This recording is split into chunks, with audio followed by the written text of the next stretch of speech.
On the positive side, ito guys, movement, ito, no? Nakikita natin, movement, progreso, paggalaw, especially pagdating sa kaperahan. Yung iba sa inyo guys, nag-explore ng mga bagong pamamaraan, mga bagong idea kung paano pa mas lalong kumita ng pera. At saka ito guys, nakikita natin sabay na may plano, plus may pagkilos, no? Kasi hindi pwedeng puro plano lang guys, no? Dami mong ang plano, ang dami mong alam, pero hindi ka naman kumikilos. Kaya nga, di ba, yung sinasabi ko sa inyo, ang pagkakaiba ng mga taong nakakaalam sa taong nagwawagi or nagtatagumpay ay nasa pagkilos, no?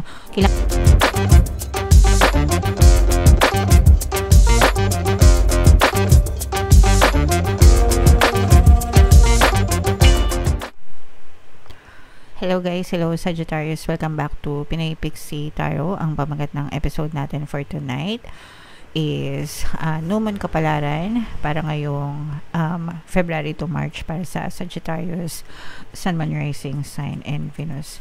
So, unahin natin tong deck na to mga kapixie. Pakinggan na natin yung moon message para sa inyo.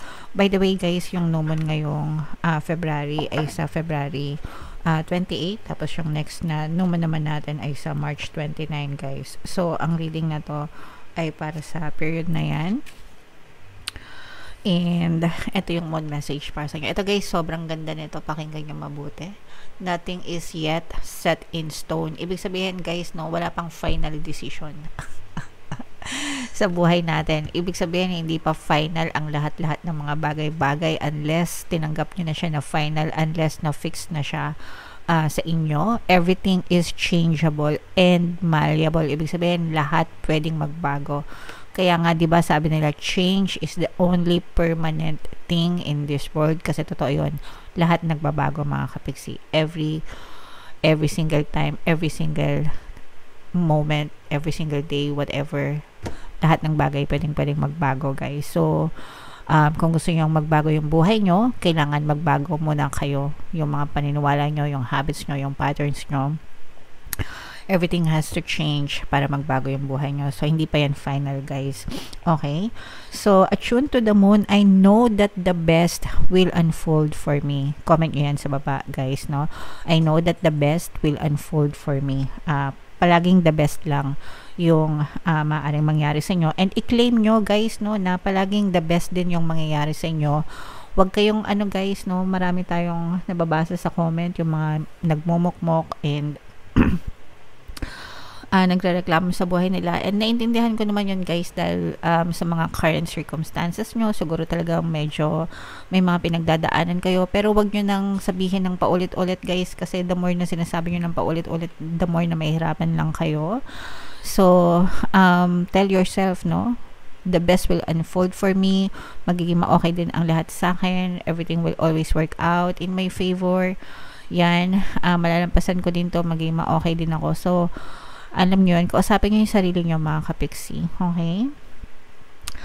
Additional meanings for this card, you're meandering towards your goal, and that's okay. So, papunta kayo dun sa mga goal nyo sa buhay, sa mga pangarap nyo, no?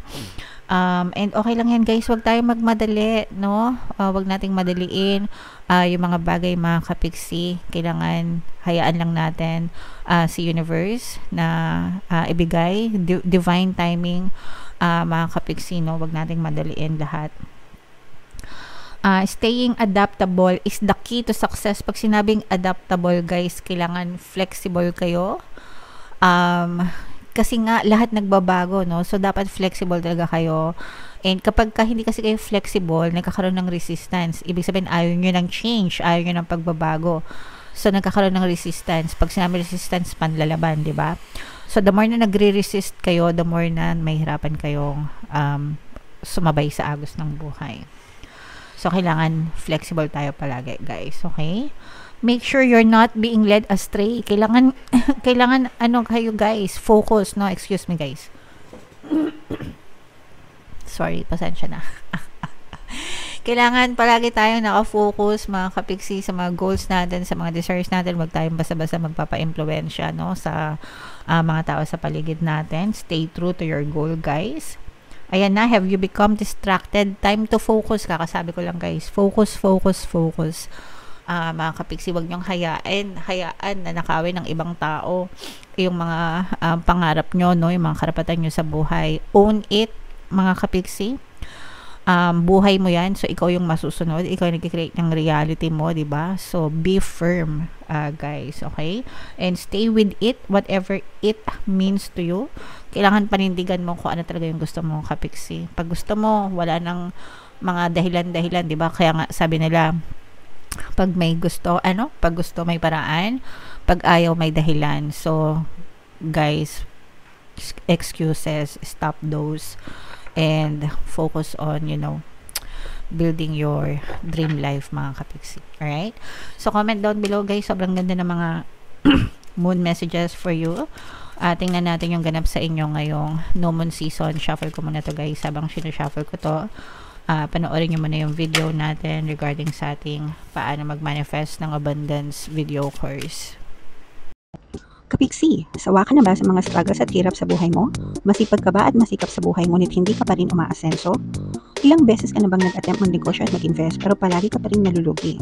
Sa pagkakataon na ito ay maaaring may subconscious beliefs ka na nagiging balakid sa iyong pag-unlad at pagyaman. Introducing, paano mag-manifest ng abundance video course. Dito ay matututunan mong ma-overcome ang mga balakid mo para tuluyan ka ng umunlad, umasenso, sumagana, maging matagumpay, successful at maswerte sa iyong kabuhayan, pera, trabaho, negosyo sa lapi at kaperahan ng bonggang-bongga. Dali, mag-send na ng email sa pinoypixie@gmail.com at simulan na ang iyong pagyaman ngayon. Alright, so sa lahat ng gusto mag-avail ng course, guys, naka-flash sa screen nyo. Una, meron tayong paano mag-manifest ng abundance video course para sa inyong kabuhayan, pera, trabaho, negosyo sa lapi. Meron din tayong paano mawala ang third party at magkaroon ng harmonious na relationship. And meron din tayong email coaching, manifest your desires using the law of attraction. So sa lahat ng gusto mag-avail ng course, guys, mag-send lang kayo ng email sa pinoypixie@gmail.com. So, Sagittarius, guys, kaya represent ng King of Wands. Ito yung ating moon energy. This is both negative and positive, mga kapiksi. Sa negative, guys, may mga problema kayong pinagdadaanan. Ito, guys, parang feeling nyo, parang responsibilities ito, guys, no, na hindi nyo malampasan. Or wala kayong choice. Let's say, for example, breadwinner kayo, no? So, baka breadwinner kayo sa family nyo, tapos wala kayong choice kasi wala kayong ibang pwedeng asahan or walang ibang pwedeng asahan yung pamilya nyo kundi kayo.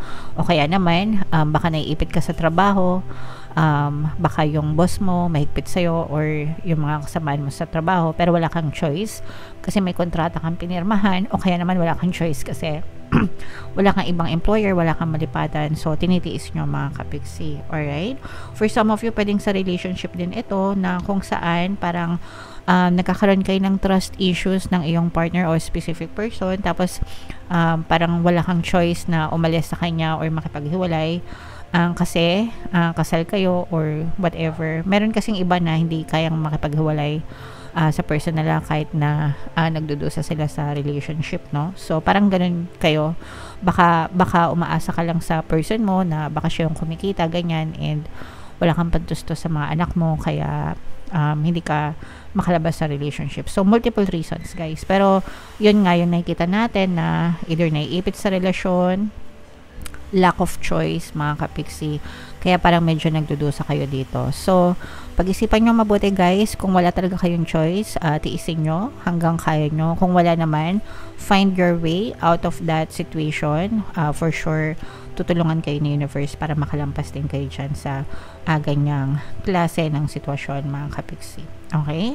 On the positive side, ito, guys, movement. Ito, no? Nakikita natin, movement, progreso, paggalaw, especially pagdating sa kaperahan. Yung iba sa inyo, guys, nag-explore ng mga bagong pamamaraan, mga bagong idea kung paano pa mas lalong kumita ng pera. At saka ito, guys, nakikita natin sabay na may plano plus may pagkilos, no? Kasi hindi pwedeng puro plano lang, guys, no?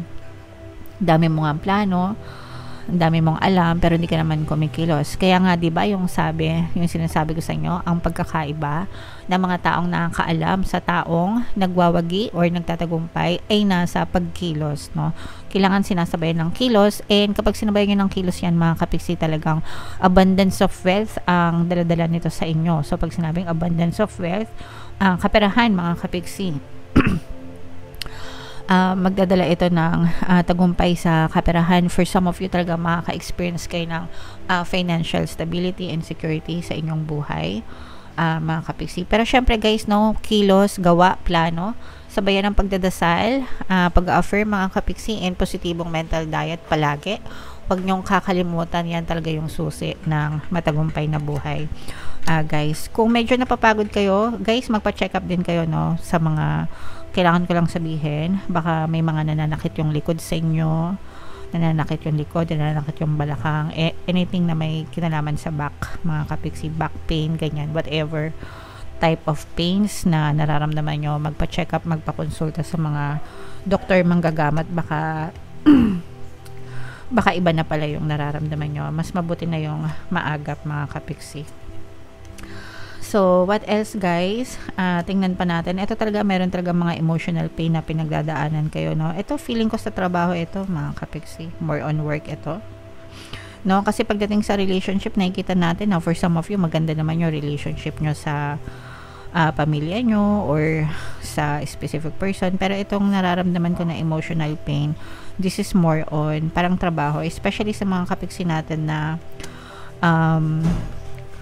OFW, yung mga naho-homesick, mga kapiksi, baka namimiss nyo na yung pamilya nyo, feeling nyo nag-iisa kayo dyan, o kaya naman yung mga nabubuli sa trabaho ng mga ibang lahi, kasi di ba minsan kapag ibang lahi, nagkakaroon ng racism, no? Tapos parang nabubuli kayo, ganyan. So parang medyo masakit sa inyo. Ang gusto nyo lang naman magtrabaho, di ba? Tapos may mga ganun pang impact. Try nyo rin guys, no, sa mga gustong maghanap ng trabaho. Parang feeling ko, if naghanap kayo ng ibang mapapasukan or ibang maa-applyan, mga kapiksi, maraming available, maraming choices na pwede kayong subukan. So, hindi ko naman sinasabing lumipat kayo ng trabaho, pero just in case na gusto nyong i-consider, mag-check muna kayo ng mga ibang trabaho na pwede nyong malipatan. Kasi parang merong nakaabang na para sa inyo talaga, mga kapiksi. Kaya kung nag-iisip-isip kayo, subukan nyo, i-consider nyo guys, kasi maaari siya magdala ng magandang good news. Maganda na good news pa, no? Magandang good news sa inyo, Sagittarius. Okay? So, yeah. Comment down below, guys, if nakaresonate ka. Ito, guys, i-mind nyo itong mga progress na to, especially sa kaperahan, abundance of money, progress sa kaperahan, progress sa mga plano. Yan, i-mind nyo na yan, guys, sa comment section. At saka itong mga good news, no? Mga good news sa trabaho, yung mga pwedeng malipatan, yan. So, i-mind nyo na yan, guys, sa comment section. And comment down below, mga kapiksi, feeling nyo nakaresonate kayo sa reading. Alright? For more tarot readings guys, ito yung playlist nyo. Ito naman yung ating success stories ng paano mag-manifest ng abundance video course. Click here to subscribe guys. Ito yung ating mga pampaswerte subliminals. Thank you for liking, sharing, and subscribing. See you again next time. I love you all mga kapiksi. Have a nice day. Bye-bye.